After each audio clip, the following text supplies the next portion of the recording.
Conferencia General, Boletín de 1895. Mensaje número 22. El poder del amor de Cristo. A.T. Jones. Hoy comenzaremos en Efesios 1, versículos 18 al 21. Continuamos en el estudio de aquello que es nuestro en Cristo, allí donde Él está.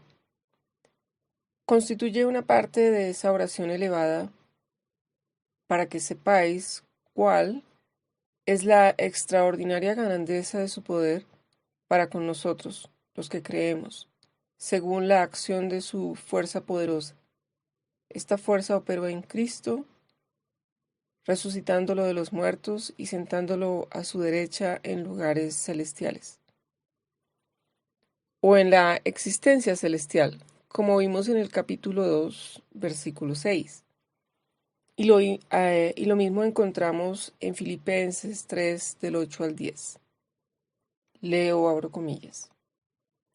Estimo todas las cosas como pérdida por la excelencia del conocimiento de Cristo, mi Señor. Por amor a Él lo he perdido todo y lo tengo todo por basura, para ganar a Cristo y ser hallado en Él, no teniendo mi propia justicia, que se basa en la ley, sino la que se adquiere por la fe en Cristo, la justicia que procede de Dios y se basa en la fe. Quiero conocerlo a Él y el poder de su resurrección. Cierro comillas. Se trata de aquello que el Señor quiere que conozcamos, como hemos leído en el texto, para que sepáis cuál es la extraordinaria grandeza de su poder para con nosotros los que creemos, según la acción de su fuerza poderosa. Esta fuerza operó en Cristo, resucitándolo de los muertos. Y ahora Pablo dice, quiero conocerlo a Él y el poder de su resurrección. Vean que no se trata simplemente del poder que haría o que habría de resucitar a Pablo de entre los muertos una vez que hubiera muerto y descendido al sepulcro. No se trata de ese poder, sino del poder de la resurrección de Cristo ahora, mientras vivimos. Se trata del poder que Él nos otorgó, el poder que es otorgado por Él a nosotros, el poder que por Él somos crucificados en Él, por el que somos muertos y enterrados con Él, y también resucitados y sentados con Él a la diestra de Dios en los cielos. Tal es el poder al que se refería el apóstol. Continuemos leyendo y veremos que es así. Abro comillas. Quiero conocerlo a Él y el poder de su resurrección, y participar de sus padecimientos hasta llegar a ser semejante a Él en su muerte, si es que de alguna manera logro llegar a la resurrección de los muertos. Cierro comillas. Pablo quiere conocer el poder de la resurrección de Cristo a fin de alcanzar él mismo la resurrección de entre los muertos. Aquel que no conoce en esta vida el poder de la resurrección de Cristo, no lo conocerá en ninguna vida que venga o en ninguna vida futura. Es cierto que resucitará de entre los muertos, como dice Hechos 24:15, pero sin conocer el poder que lo resucitó.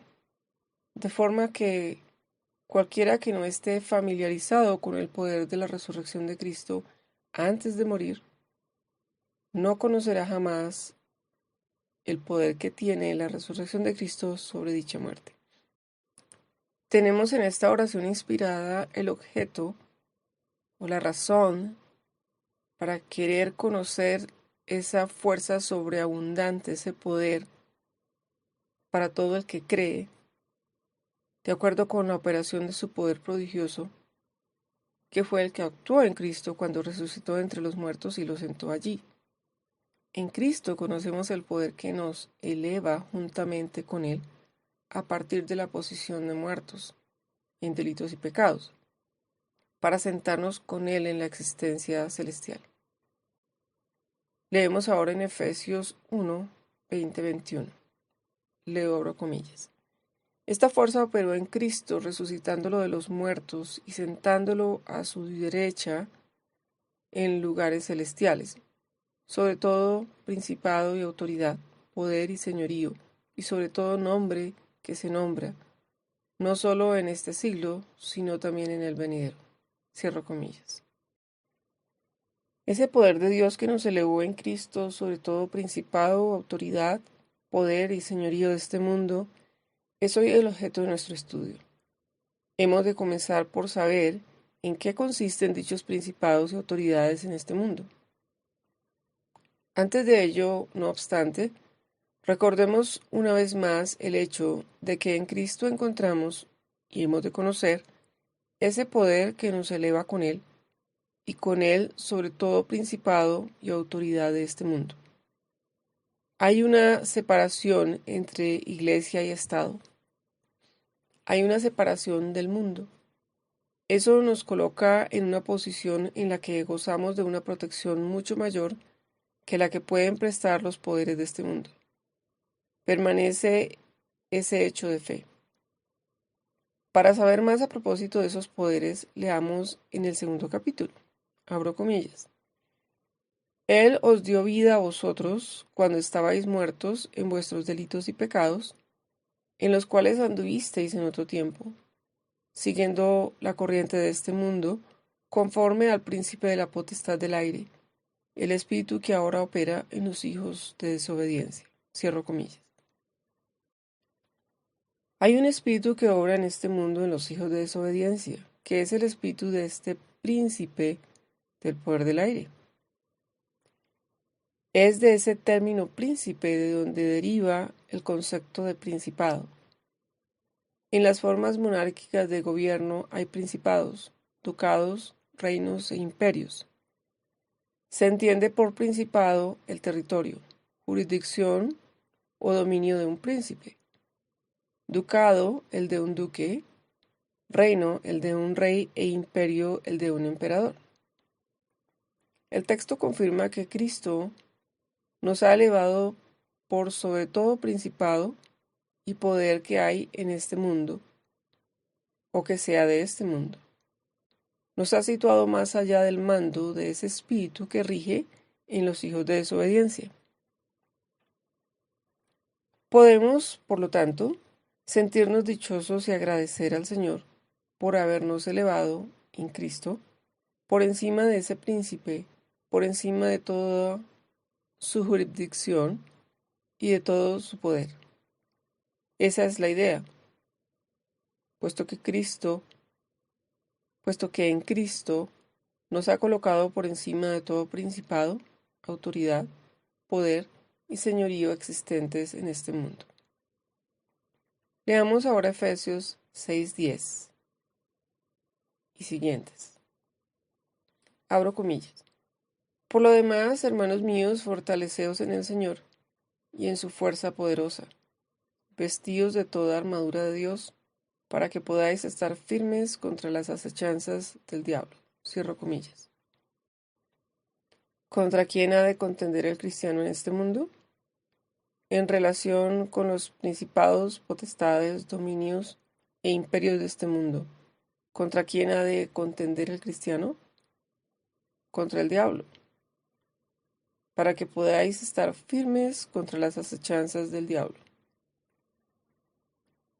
Por lo tanto, cuando el gobierno que sea se dispone en contra de un cristiano e interfiere con él persiguiéndolo, ¿está realmente el cristiano en lucha con ese gobierno?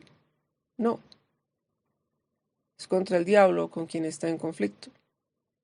Quisiera llamar su atención a esto en particular. Hemos de comprender que cuando los gobiernos, reinos, emperadores y administradores persiguen a los cristianos, cuando nos persiguen, nada tenemos que hacer con ellos como tales. No estamos guerreando contra ellos. No estamos midiendo nuestras fuerzas contra ellos. Luchamos y guerreamos contra el diablo. Esto recuerda un testimonio que nos llegó esta primavera, afirmando que los pastores debían mantener siempre ante las personas en todo tiempo y en todo lugar que las contiendas, luchas, conmociones y conflictos que afloran al exterior en este mundo no proceden simplemente de este mundo, de las cosas que vemos, sino que son el resultado o manifestación exterior de los poderes espirituales invisibles. Que todos esos elementos del mal que están en acción y que vemos venir tan prestamente son simplemente las manifestaciones de ese poder, de ese espíritu que está detrás de ellas. Y los instrumentos que vemos esparcir por doquier el mensaje del Señor y llevar su obra adelante demuestran igualmente ser la manifestación externas del Espíritu y poder de Dios, quien está detrás de ellas. Se nos dio palabra al efecto de que nosotros, los pastores, llamemos la atención de la gente al hecho de que todos esos conflictos, conmociones y contiendas entre el bien y el mal son en realidad el conflicto entre Cristo y Satanás. El conflicto de los siglos. Véase el testimonio al principio del próximo tema, el 23. Nos resulta tan fácil centrar la atención en personas, gobernantes y poderes pensando que estamos contendiendo contra ellos. No, no tenemos lucha contra los gobiernos. Nada hemos de hacer en contra de ellos, pues está escrito: sométase toda persona a las autoridades superiores. Eso está en Romanos 13:1. No debemos contender contra ninguna autoridad. Todo cristiano estará siempre en armonía con toda ley justa que un gobierno pueda establecer. No se preguntará a sí mismo en cuanto a qué ley se va a elaborar, en si será de una forma o de otra, con tal que el gobierno legisle dentro de la jurisdicción que le corresponde. No le preocupa la ley que se pueda proclamar, puesto que su vida cristiana, en el temor de Dios, jamás estará en conflicto con ley alguna que se establezca. Con toda ley que César pueda promulgar en la jurisdicción que Dios le ha asignado. Si César pasa de ese límite e invade la jurisdicción del reino de Dios, entonces toda ley que proclame será en conflicto con el cristiano, dado que él camina en rectitud y dicha ley es inicua. Pero no es que el cristiano haya cambiado su actitud, es el poder quien cambió. Por lo tanto, nuestras mentes no deben estar puestas en si luchamos o no contra el gobierno. Nada tenemos que ver con eso. Hemos de pensar en el hecho de que si el gobierno se aparta de la rectitud, entrará en un curso de acción que entre en conflicto con nosotros. No estamos para nada luchando contra él. Nuestra lucha es siempre contra el diablo.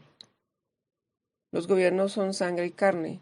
Los hombres, los jueces, los legisladores son sangre y carne. Continúo, abro comillas. No tenemos lucha contra sangre y carne, sino contra principados, contra potestades, contra los gobernadores de las tinieblas de este mundo, contra huestes espirituales de maldad en las regiones celestiales. Efesios 6:12. Cierro comillas. En esas regiones celestiales se refiere a los lugares celestiales, o jurisdicción en la que solo Jesucristo rige. Se trata de los mismos lugares celestiales a los que Dios nos ha elevado juntamente con Él, habiéndonos establecido allí por sobre todo principado, potestad y dominio de esta tierra. No tenemos, pues, lucha contra carne y sangre, sino contra el Dios de este mundo, contra Satanás, quien gobierna en las tinieblas de este mundo. Es contra el Señor de este mundo con quien luchamos, contra el príncipe de este mundo. Sabemos, o al menos deberíamos saber, que no va a pasar mucho tiempo antes de que todo dominio de esta tierra pase a manos del Señor de este mundo, quien reina en las tinieblas. y todos van a venir a formar parte de un solo ente que va a luchar contra la verdad de Dios y contra aquellos que la representan en este mundo. Cuánto me gustaría que todos supieran en qué situación vamos a encontrarnos muy pronto. Quisiera que todo adventista del séptimo día conociera el hecho de que estamos a punto de que todos los reinos y dominios de la tierra, como tales, se dispongan en contra de la verdad de Dios. Pero si hubiera, no digo que los haya, aquellos que no sepan esto, en vista de la rapidez con que están desarrollándose los acontecimientos, no pasará mucho tiempo antes de que se vean obligados a reconocerlo. Como ya hemos mencionado antes, los Estados Unidos se han tenido siempre ante el mundo como el estandarte de la libertad de los derechos y la libertad de conciencia. Y la pequeña nación de Suiza, esa república pequeña, ha venido siendo el lugar en donde las libertades o donde la libertad ha sido más plena en Europa. Pues bien, Estados Unidos y Suiza son ahora las dos naciones de entre toda la tierra que están obrando más eficazmente en contra del remanente y la simiente de la Iglesia que guarda los mandamientos de Dios y tiene el testimonio de Jesucristo. Inglaterra se ha sumado activamente a los dos citados. Cuando esos países que han sido en el mundo un ejemplo en lo relativo a los derechos humanos y la libertad de conciencia se dispongan en contra de Dios y de su verdad, ¿no es acaso el tiempo de que nos demos cuenta de que todo el mundo se está poniendo bajo el mando de Satanás, presto a ser arrastrado en contra de la voluntad de Dios y del poder de Jesucristo? A la vista de todo lo anterior, es un hecho que en Cristo estamos seguros, pues en Él obra ese poder que nos resucita de entre los muertos juntamente con Él, y que nos ha hecho sentar a la diestra de Dios en la existencia celestial, muy por encima de cualquier potestad, dominio, principado que haya en esta tierra, y que esté en las manos de Satanás. Y ahora, cuando hemos de hacer frente a ese conflicto, ¿no es maravilloso que el Señor venga con su bendita verdad brillando ante nosotros, elevándonos hasta el lugar en donde Él está sentado, de forma que podamos saber que estamos en todo momento por encima de esas cosas terrenas, triunfando sobre ellas? Estudiemos estas cosas con mayor profundidad. Lo anterior se refiere a los principados, pero hemos leído que nos ha puesto por sobre todo principado y poder.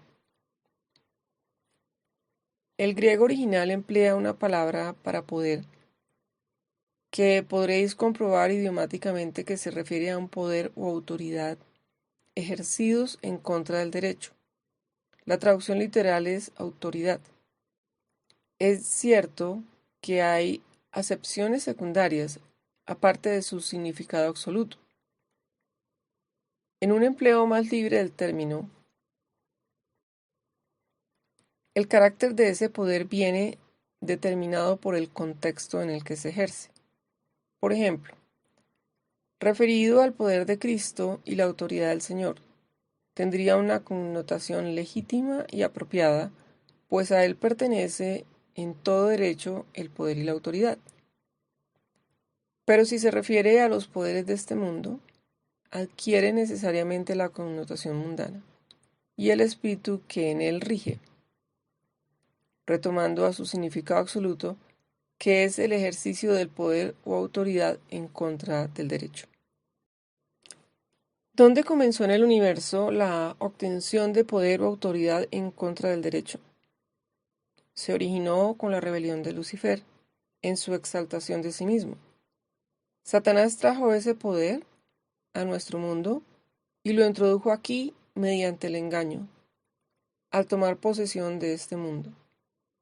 Por lo tanto, el término es usado con total propiedad para mostrar que cuando Dios nos elevó en Cristo por encima de todo principado y poder de este mundo, lo hizo precisamente por encima de ese poder que ejerce su autoridad en contra del derecho, y que no es otro que el poder de Satanás de la forma en que obra en este mundo. Eso no hace sino enfatizar el punto que acabamos de mencionar, que nuestro conflicto es en realidad el que se ha venido dando desde el principio entre los dos poderes espirituales, entre los poderes legítimos y los ilegítimos, entre el poder del derecho contra la fuerza y el poder de la fuerza contra el derecho. Jesucristo nos trajo al conocimiento del poder del derecho contra la fuerza, que es el poder del amor. Nosotros abandonamos el dominio y el poder de la fuerza en contra del derecho, y nos hemos alistado con el poder del derecho contra la fuerza, que es el poder del amor. El conflicto tiene ahora lugar entre dos poderes y nos concierne a nosotros. Se trata siempre de una lucha entre esos dos poderes espirituales. Sean cuales sean los instrumentos que utilice este mundo como manifestación externa de ese poder, la contienda tiene siempre lugar entre dos poderes espirituales, Jesucristo y el príncipe caído. Avancemos algo más en el tema y veamos dónde está nuestra victoria y la forma en que el Señor nos ha traído esa victoria sobre los poderes ilegítimos o poder de la fuerza en contra del derecho. Leamos en Colosenses 2 a partir del versículo 9. Leo, abro comillas. En Cristo habita corporalmente toda la plenitud de la deidad, y vosotros estáis completos en Él, que es la cabeza de todo principado y potestad. En Él también fuisteis circuncidados con una circuncisión hecha sin mano, al despojaros del cuerpo de los pecados, mediante la circuncisión hecha por Cristo. Sepultados con Él en el bautismo, fuisteis también resucitados con Él, mediante la fe en el poder de Dios, que lo levantó de los muertos. A vosotros que estabais muertos en pecados y en la incircuncisión de vuestra carne, os dio vida con Cristo y perdonó todos vuestros pecados. Cierro comillas. Os dio vida juntamente con Cristo. Es lo que leemos en el segundo capítulo de Efesios, o que leímos el otro día, que nos ha dado vida y nos ha resucitado y hecho sentar allí donde Él está. Pero ahora nos llega la clave de cómo nos fue otorgada esa victoria en Él. Despojó a los principados y potestades, los exhibió en público y triunfó sobre ellos en la cruz. Colosenses 2:15. La palabra griega traducida como potestades es esa que ya hemos analizado anteriormente y que hace referencia al poder de la fuerza en contra del derecho. Acude a la mente aquella parábola que Jesús presentó. Abro comillas. Mientras el hombre fuerte y armado guarda su palacio, en paz está lo que posee. Pero cuando viene otro más fuerte que él y lo vence, le quita todas las armas en que confiaba y reparte el botín. Cierro comillas, eso está en Lucas 11, 21, 22. Satanás es quien originó la autoridad de la fuerza en contra del derecho. Mediante el engaño se apoderó del dominio de este mundo, viniendo a ser su poder controlador, es decir, vino a ser la cabeza de aquel que era la cabeza de este mundo. Y habiendo puesto bajo su control a Adán y a su dominio, se erigió él mismo en cabeza de este mundo y de toda principalidad y poder que hay en este mundo. Pero a este mundo vino alguien más poderoso que él. Sabemos que es más poderoso porque peleó y ganó la batalla.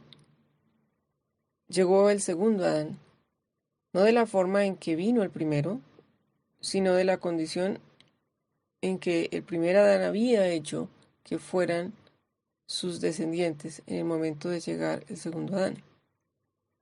El segundo Adán vino en el punto de degeneración de la raza a la que ésta había llegado como consecuencia de la caída del primer Adán.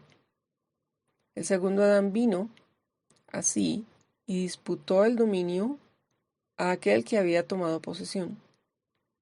Entre ellos dos ha venido teniendo lugar la contienda en esta tierra.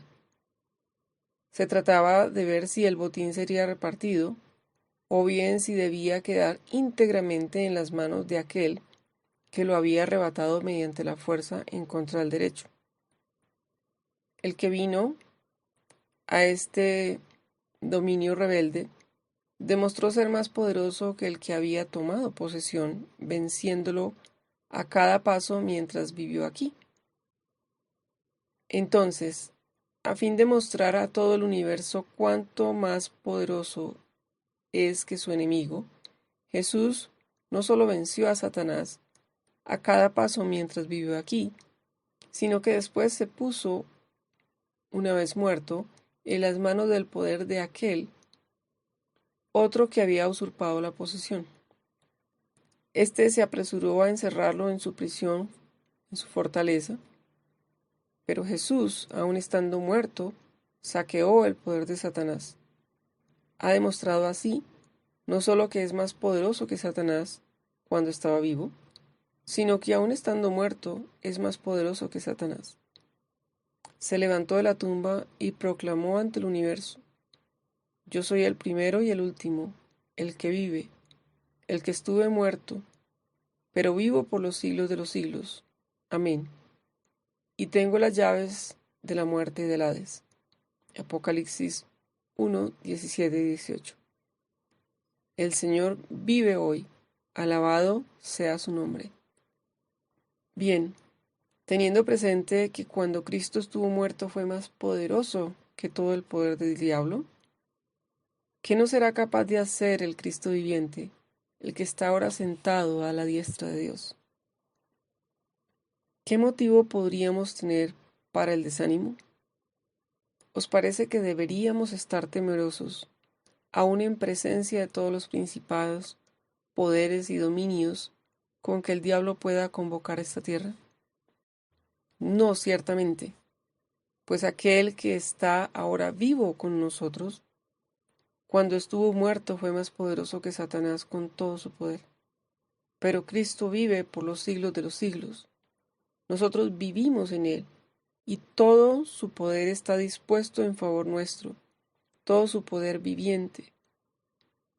Bastaría con su poder estando muerto, pero no se detiene ahí. Se trata de su poder viviente. Cobren ánimo y alégrense, y sed en Él, y sean ustedes, y seamos en Él vencedores. Jesús irrumpió en el dominio del enemigo y descendió, finalmente, hasta la propia sede de la fortaleza, y hasta la fortaleza de la sede de ese poder ilegítimo, el de aquel que ejerce la fuerza en contra del derecho en este mundo. El que es más poderoso que él entró y tomó posesión, tomando las llaves en ese tiempo y ahora.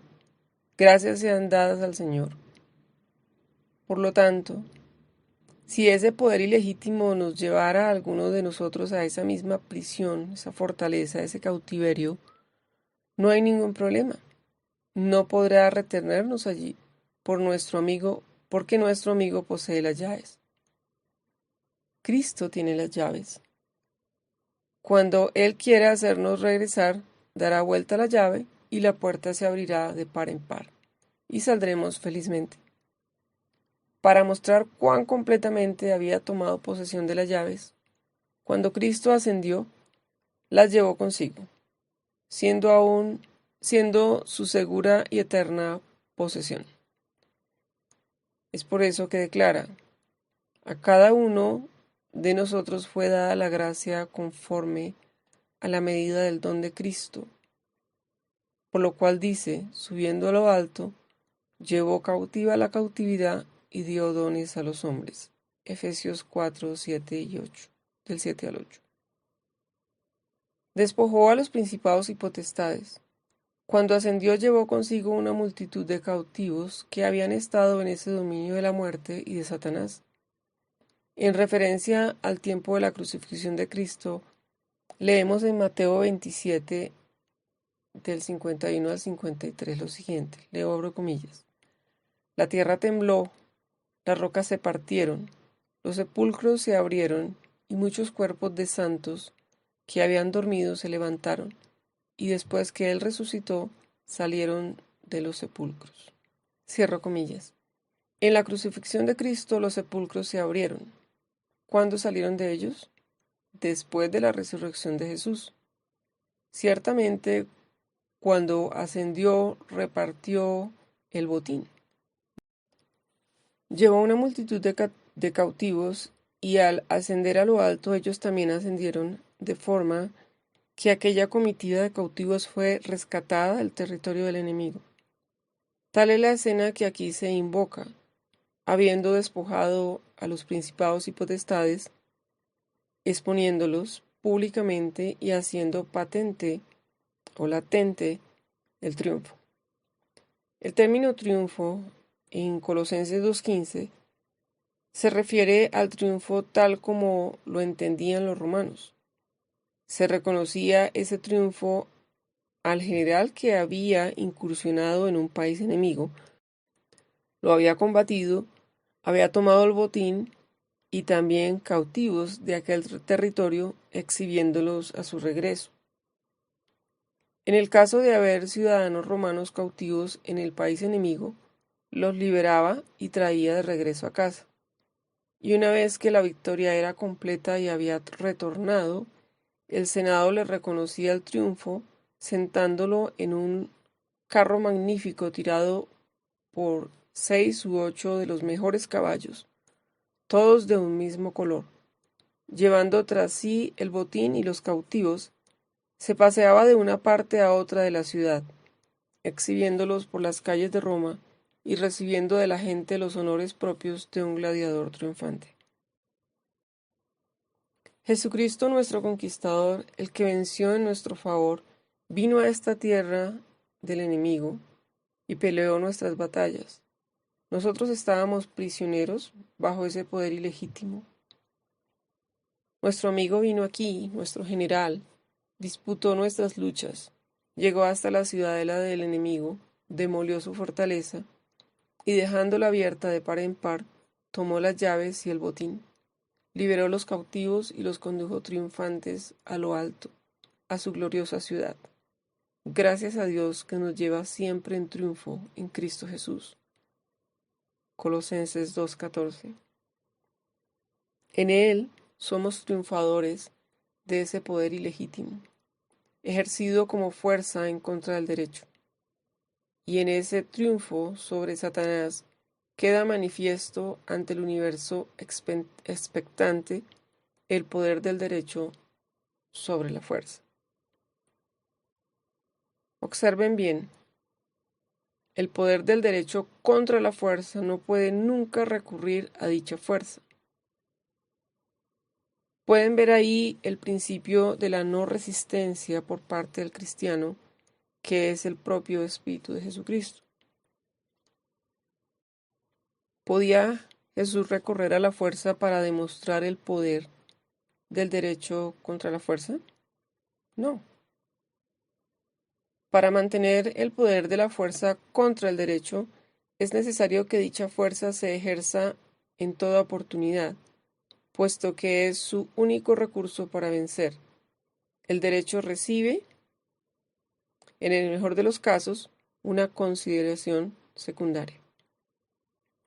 En contraste, el poder del derecho contra la fuerza radica en el derecho y no en la fuerza. El poder está en el propio derecho. Aquel que se alista en el poder del derecho en contra de la fuerza no puede evocar ninguna clase de fuerza. No puede recurrir a la fuerza para defender el derecho. Al contrario, en su lucha contra el poder de la fuerza que pueda ejercer en su contra, dependerá del poder del derecho mismo. Así se encuentra la clave, o ahí está la clave. Lo anterior explica por qué el comportamiento de Cristo fue como el de un cordero en presencia de esos poderes y de esa fuerza ejercidos contra él. De modo alguno tenía que hacerles frente mediante la fuerza. Cuando Pedro desenvainó la espada y la empleó en su defensa, Jesús le dijo: «Vuelve tu espada a su lugar, porque todos los que tomaren espada, a espada perecerán».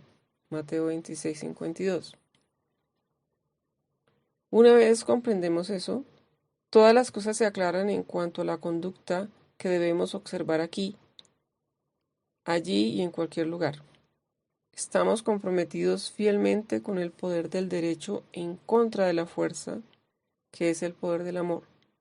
Jesucristo murió como un malhechor, fue vilipendiado, fue zarandeado, se le insultó y fue objeto de burla, se le escupió en el rostro y se le colocó una corona de espinas, acumulando sobre él cuanto